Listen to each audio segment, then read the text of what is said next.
तर मित्रांनो, लग्नानंतर होईलच प्रेम या मालिकेच्या आजच्या भागामध्ये मी तुम्हा सर्वांचे अगदी मनपूर्वक स्वागत करते।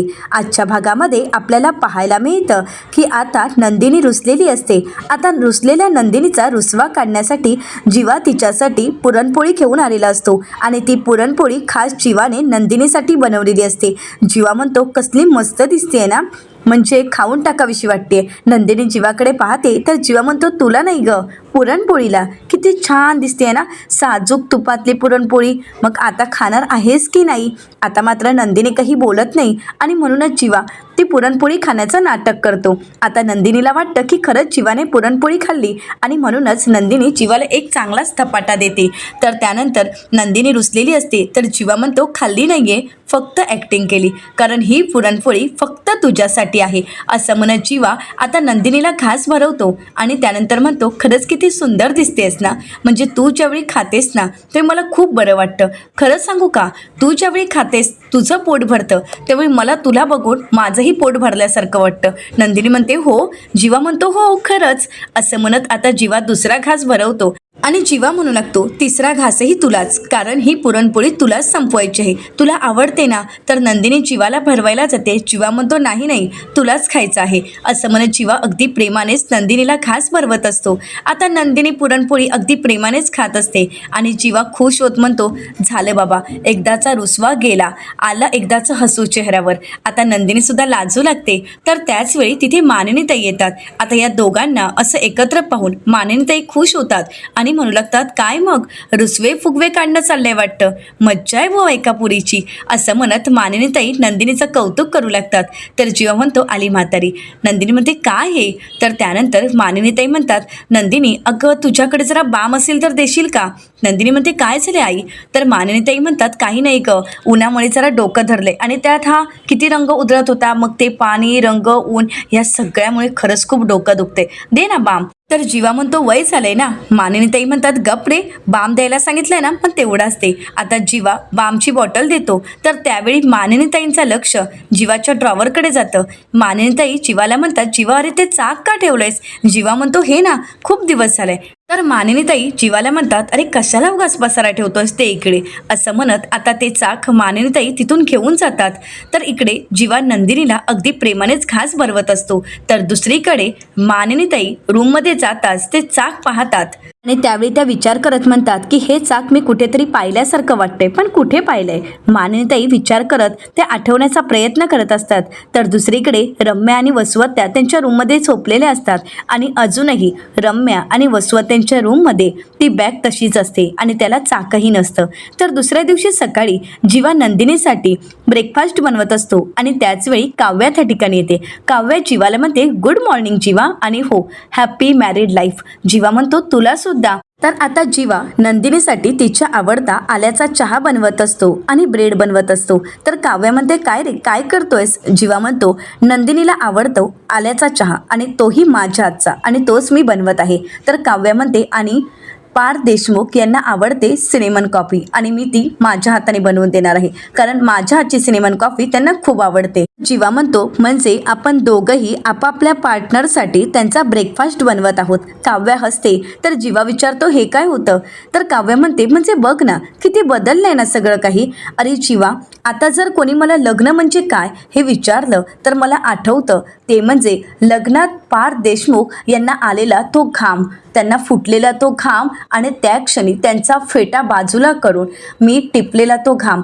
आणि आता लग्न म्हणजे मला हे सर्व क्षण तर आठवतात, परंतु लग्न म्हटलं की पार्थ देशमुख आठवतात, कारण आता प्रेम म्हटलं तरी सुद्धा पार्थ देशमुखच आठवतात, असं म्हणत काव्या लाजू लागते। तर जीवा म्हणू लागतो, मला सुद्धा लग्न म्हटलं की नंदिनी दिसते। लग्नात एकदम छान मस्त तयार झालेली नंदिनी आणि सप्तपदीसाठी ज्या प्रेमाने, ज्या विश्वासाने तिने तिचा हात माझ्या हातात दिला होता, ते सर्व क्षण मला आठवतात। तर काव्या म्हणू लागते, काय गंमत आहे ना जीवा, म्हणजे आपल्या या प्रेमानंतरच्या लग्नाने आपल्या आयुष्यात केवढं मोठं वळण दिलंय ना, आणि म्हणूनच आता मला प्रेम म्हटलं की पार्थ देशमुखच आठवतात। जीवा हसतच म्हणतो, आणि मला बायको म्हटलं की नंदिनी आठवते। खरंच किती छान आयुष्य सुरू झालंय ना। खरं तर काव्य आपण मोकळे झालंय गो त्या सगळ्या कडू आठवणीतून, सगळ्या गोष्टींमधून मोकळे झालो आहोत. तर काव्या म्हणते की हो, खरं आहे, अगदी खरं आहे हे. ते आपलं पहिलं लग्न, फार्म हाऊस, 16 डिसेंबर, सगळ्या कडू आणि भयानक आठवणी आपल्या आयुष्यातून कायमच्या पुसल्या गेल्या आहेत. जीवा म्हणतो मग आता आपलं मॅरिड लाईफ सुद्धा गाजवायचं आहे. आता जीवा म्हणतो अरे रे, मी तर विसरूनच गेलोय, नंदिनी तयारही झाली असेल. असं म्हणत आता जीवा घाईघाईने नंदिनीचा ब्रेकफास्ट घेऊन जात असतो. काव्या म्हणते अरे सावकाश. आता जीवाने नंदिनीसाठी स्पेशल ब्रेकफास्ट बनवलेला असतो आणि तिच्यासाठी घेऊन येतो. तर दुसरीकडे नंदिनी फोनवर बोलत असते आणि म्हणू लागते हो रेखाताई, पण बस झाली हा, आता खूप मोठी सुट्टी झाली आहे. होळी, रंगपंचमी, लग्नाचे सगळे काही फंक्शन झाले आहेत. आता मला यायचं आहे. हो, मी येणारच आहे आज ऑफिसला. तर इथे जीवा नंदिनीसाठी ब्रेकफास्ट घेऊन येतो. नंदिनी म्हणते अरे वा, खरंच छान. तर रेखाताईंना म्हणते नाही नाही, तुम्हाला नाही. असं म्हणत आता जीवा इकडे नंदिनीला ब्रेड भरवत असतो. नंदिनीला जीवाने बनवलेले ते ब्रेड भरपूर आवडलेले असतात. तर त्यानंतर जीवा स्वतः खायला घेतो. त्यावेळी नंदिनी मात्र जीवाला एक धपाटा देते आणि रेखाताईंना म्हणू लागते रेखाताई थांबा, मी तुम्हाला थोड्या वेळाने फोन करू का? मी निघाल्यावर तुम्हाला फोन करेनच. असं म्हणत नंदिनी फोन ठेवते आणि जीवाला म्हणते खरंच खूप छान झालाय ब्रेकफास्ट आणि ब्रेड सुद्धा कुरकुरीत भाजले गेले आहेत, खरंच कमाल. जीवा म्हणतो हळूहळू माझ्यातील आता गुण तुला दिसू लागतील. आता जीवा नंदिनीला शांत बसायला सांगतो आणि ब्रेकफास्ट करायला सांगतो. नंदिनी म्हणते अगोदर तुम्ही खाऊन घ्या. जीवा म्हणतो नाही नाही, मी तुझ्यासाठी बनवलंय ना, मग अगोदर तुला खावं लागेल. आणि आता चहा सुद्धा पिऊन बघ आणि मला सांग कसा झाला आहे. आता नंदिनी चहा पिऊन पाहते. जीवा विचारतो कशी झाली आहे चहा? नंदिनी म्हणते चहा तर खूप मस्त झालाय, पण थोडीशी साखर कमी आहे. जीवा म्हणते नौटंकी मला माहीत आहे, म्हणजे आता मी तो चहा पिणार, मग त्यानंतर तू तो चहा पिऊन पाहणार आणि मग मला सांगणार की हो आता साखरेचं प्रमाण बरोबर आहे. हो ना नौटंकी नंदू. तर आता नंदिनी म्हणू लागते काय बोलताय तुम्ही? अहो असं काहीच नाहीये, खरंच तुम्ही बोलताय ते खरं आहे, त्यात गोडवा तर येणारच आहे, परंतु खरंच साखरेचं प्रमाण कमी आहे. जीवा म्हणतो आता मग, तर आता नंदिनी म्हणते थोडीशी साखर हवीच आहे. जीवा म्हणतो बरं मी घेऊन येतो. नंदिनी म्हणते आणि आंघोळीचं पाणी काढून ठेवले, आंघोळ करून घ्या. जीवा म्हणतो आजकाल ना एकट्याने आंघोळ करावीशी वाटतच नाही, त्यामुळे. तर नंदिनी म्हणते आता आपल्याला नॉर्मल रुटीनला यायला हवं आहे. तुम्ही आता ऑफिसला जाणार आहात आणि मी आनंद निवासला. जीवा म्हणतो मी काय म्हणतो, एक दिवस आपण घरी राहिलो तर? नंदिनी म्हणते नाही, आता कामाला सुरुवात, चला बरं. तर जीवा म्हणतो काय चाललंय हे, म्हणजे लग्न झाल्यासारखं वाटतच नाही आहेत, कामं काही संपत नाही आहेत. असं म्हणत जीवा थोडा चिडतो आणि तिथून निघून जातो. आता नंदिनीला जीवाने छान ब्रेकफास्ट आणलेला असतो आणि तसाच काव्याने सुद्धा पार्थसाठी ब्रेकफास्ट बनवलेला असतो. आता पार्थ अजूनही झोपून असतो. तर काव्या त्याच्यासाठी सिनेमन कॉफी घेऊन येत गुड मॉर्निंग असं म्हणत पार्थला उठवते. आता पार्थ खुश होतो आणि म्हणू लागतो वा.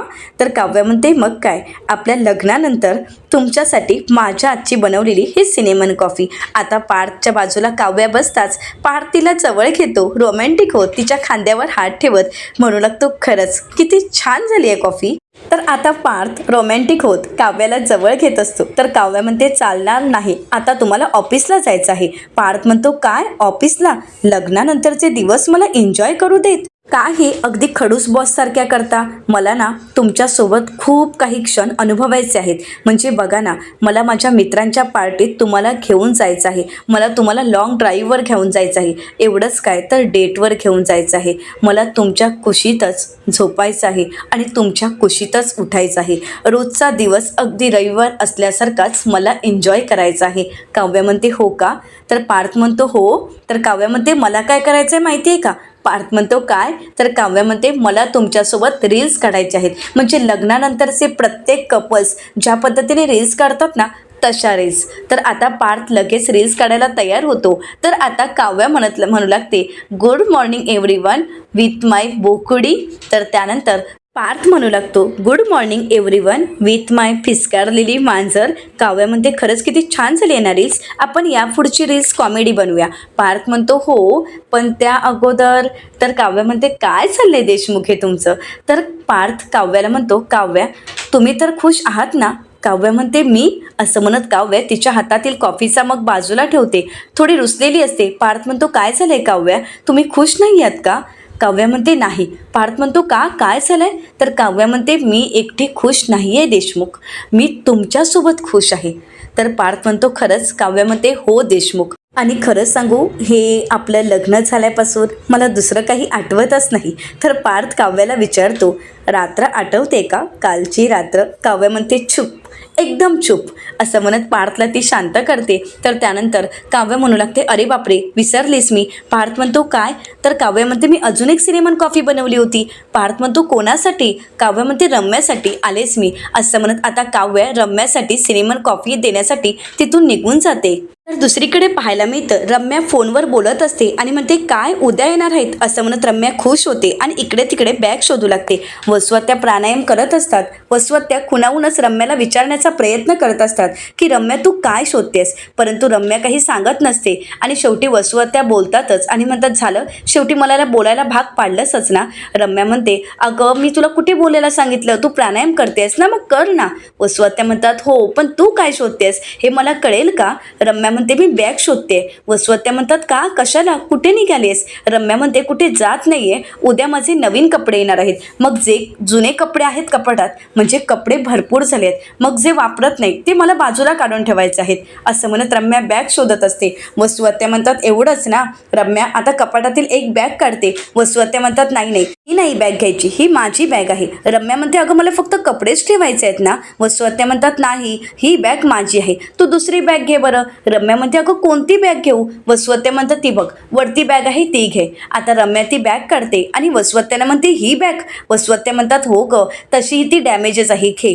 तर रम्या म्हणू लागते हीच बॅग आपलं फ्युचर डॅमेज करू शकते, एवढं तरी तुला कळतंय ना असं म्हणत रम्या ती बॅग बेडवर ठेवते. वसुआत्या म्हणतात रम्या अगं तसंही त्या दोघांचं लग्न झालं आहे, मग ह्या सगळ्या वस्तू आता आपल्याजवळ इथे का ठेवायच्या आहेत? आपण एक काम करूयात या सगळ्याची विल्हेवाट लावूयात. आता वसुआत्या आणि रम्या यांचं बोलणं चालू असतं आणि त्याचवेळी त्या ठिकाणी काव्य आलेली असते. काव्य म्हणू लागते कसली विल्हेवाट? आणि त्याचवेळी रम्या पाहते तर समोर काव्य उभी असते. आता मात्र वसुआत्या आणि रम्या दोघीही घाबरून गेलेल्या असतात. दुसरीकडे पाहायला मिळतं चक्क जीवा रूमची साफसफाई करत असतो आणि त्याचवेळी त्या ठिकाणी मानिनीताई येतात. मानिनीताई म्हणतात हे काय मी काय बघते?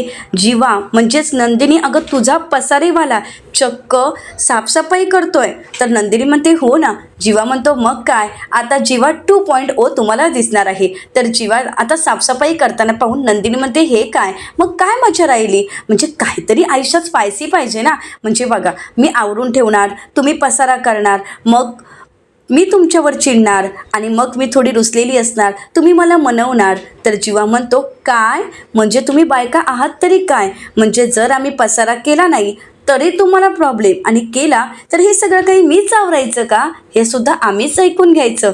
तर आता मानिनीताई जीवाचे लाड करत म्हणतात काय गं माझ्या पोराला गोंधळून ठेवलेस आणि त्यानंतर नंदिनीला टाळी देतात. तर आता जीवा म्हणतो आता काय डोकं दुखायचं थांबलंय का? म्हणजे टाळ्या वगैरे देणं चालू झालंय. मानिनीताई म्हणतात हो मी तुझा बामच द्यायला आली होती, हे घे तुझे बामची बॉटल, माझी मला सापडली आहे. आणि हो नंदिनी हा तुझा ब्लाऊज घे. अगं आशाने चुकून माझ्या कपाटात ठेवला होता.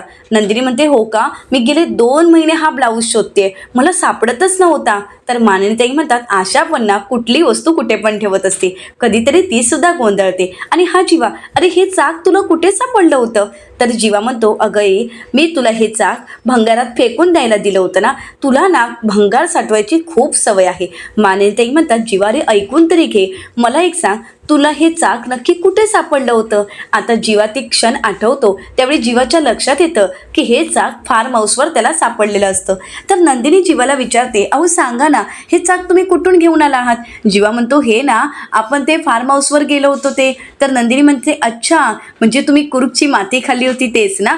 तर जीवा म्हणतो हो हो तेच, मला तिथेच सापडलं होतं. म्हणजे मी जिना चढत होतो, मांजरीने काहीतरी पराक्रम केला असेल आणि हे चाक घरंगळत खाली आलं. पण का तू का विचारतेस? मानिनीताई म्हणतात नाही मला राहून राहून असं वाटते की हे चाक मी कुठेतरी पाहिलं आहे. आता मानिनीताई विचार करू लागतात. तर दुसरीकडे रम्या काव्याला आवाज देत म्हणते काव्य अगं तू अगं ये ना असं म्हणत काहीच घडलं नाही असं दाखवत रम्या काव्याला रूममध्ये बोलावून घेते आणि म्हणू लागते काव्य अगं तू? तर काव्य म्हणते अगं हो मीच. अगं पार्थसाठी मी सिनेमन कॉफी बनवली होती ना आणि म्हणूनच मी तुझ्यासाठी सुद्धा बनवली, तुला आवडते ना, हे घे. तर रम्या म्हणते माझ्यासाठी थँक्यू. काव्य अगं बस ना. काव्य म्हणते नाही अगं मी जाते. तर आता इथे रम्या म्हणू लागते, अगं बस. तर इकडे वसुआत्या मात्र मनाशीच म्हणतात, रम्या डोक्यावर पडली आहे का? इथे समोर बॅग आहे आणि ही काव्याला थांबवत आहे. रम्या काव्याला म्हणते, अगं काव्या बस ना. काव्य म्हणते, खरंच नाही, मी येते. रम्या म्हणते, अगं लग्नानंतर कसं वाटते ते तरी सांग. काव्य म्हणते, खरंच खूप छान वाटते. आणि खरं सांगू का, मला एका गोष्टीचं खूप छान वाटते. लग्नामध्ये तू एवढी धावपळ करत होतीस, एवढं सगळं काही हँडल करत होतीस, खरंच खूप छान वाटते. तो क्षण मला खरंच खूप आवडला. पण खरंच मी काय वेडी आहे ना, अगं तुला थँक्स बोलायला सुद्धा राहून गेलं. थँक्यू सो मच रम्या. रम्या म्हणते, अगं थँक्स काय, हे तर सगळं मी पार्थसाठी केलं. आता मात्र काव्याला धक्काच बसतो. रम्या म्हणते, अगं म्हणजे पार्थला आनंद वाटावा यासाठी, म्हणजे त्याला आता तरी विश्वास बसावा ना की मी मूव ऑन झाली आहे, म्हणून मी हे सगळं काही केलं. आता काव्य या सगळ्या गोष्टीचा विचार करत असते, तर दुसरीकडे पार्थ किचनमध्ये असतो. परंतु त्याच्या डोक्यात फक्त काव्याचं ते बोलणं आठवत असतं की रम्यासाठी सिनेमन कॉफी बनवली आहे. आणि रम्याचा काव्य एवढा विचार करते आणि रम्याला काव्याने माफही केलं आहे. या सगळ्या गोष्टीचा पार्थ विचार करत असतो. पार्थला काव्याचं बोलणं आठवतं की रम्या खरंच बदलली आहे. तर पार्थ मनाशीच म्हणतो, काव्या रम्यावर एवढा विश्वास ठेवू नका. रम्या शांत राहणारी नाही आहे. तिच्या डोक्यात नक्कीच दुसरा कुठला तरी विचार चालू असणार. पार्थला काहीच कळत नसतं. तर त्याचवेळी तिथे नंदिनी येते आणि पार्थला म्हणते, अरे बापरे, तुम्ही चक्क काम करताय, म्हणजे काव्याने तुम्हाला कामाला लावलंय का? तर पार्थ म्हणतो, नाही नंदिनी, असं काहीच नाही आहे. काव्याने माझ्यासाठी एवढी छान कॉफी बनवली होती, म्हटलं आपण कप धुवून ठेवावेत. तर आता नंदिनी म्हणते, आणि तिने तुम्हाला धुवायला दिलेत, पण गेली आहे कुठे ती? तर पार्थ म्हणतो, रम्यासाठी कॉफी घेऊन. आता मात्र नंदिनीला धक्काच बसतो. नंदिनी म्हणते, काय, रम्यासाठी कॉफी? पार्थ म्हणतो, माझी सुद्धा हीच रिॲक्शन होती. तिला असं वाटते की खरंच रम्या बदलली आहे, ती रम्यावर विश्वास ठेवते आणि मला असं वाटते की काव्या खूप मोठी चूक करतायत. नंदिनी म्हणू लागते, काव्याला वाटतंय की रम्या बदलली आहे आणि म्हणूनच ती नवीन आयुष्याची सुरुवात करते. पार्थ म्हणतो, असेल, तुम्हा सगळ्यांचा विश्वास बसत असेल, परंतु माझा नाही. कदाचित रम्या मूव ऑन झाली असेल, परंतु मला असं का वाटते की रम्या शांत आहे, याचा अर्थ तिच्या मनात दुसरा कुठला तरी विचार चालू आहे. कदाचित मी तिला लहानपणीपासून ओळखतोय, म्हणून असं असत असेल. आता पार्थने रम्याला अगदी बरोबर ओळखलेलं असतं. नंदिनी सुद्धा पार्थच्या बोलण्याचा विचार करू लागते. तर त्याचवेळी त्या ठिकाणी मिथुन काका येतात आणि म्हणू लागतात, बरं झालं तुम्ही इथेच सापडलात. मी एक कोडं सोडवतोय, परंतु त्या कोड्याचं उत्तरच सापडत नाहीये. असं म्हणत मिथुन काका पार्थ आणि नंदिनीला त्या कोड्याचं उत्तर विचारतात. ते कोडं सांगत म्हणतात, इथे दिले काय, धोकेबाज. आणि शेवटचे 3 शब्द काय आहेत, कापणे. तर त्याचं उत्तर काय असेल, मला तर सापडतच नाहीये. तर पार्थ आणि नंदिनी एकत्रच म्हणतात, केसाने गळा कापणे. आता उत्तर तर बरोबर असतं. मिथुन काका म्हणतात, अरे वा, उत्तर अगदी बरोबर आहे. आता मिथुन काकांना उत्तर मिळत, त्यांच्या कोड्याचं उत्तर मिळत, त्यांचं कोडं तर सुटलेलं असतं. परंतु इथे मात्र पार्थ आणि नंदिनीच्या डोक्यात मात्र तेच कोडं चालू असतं की खरंच रम्या बदलली असेल का.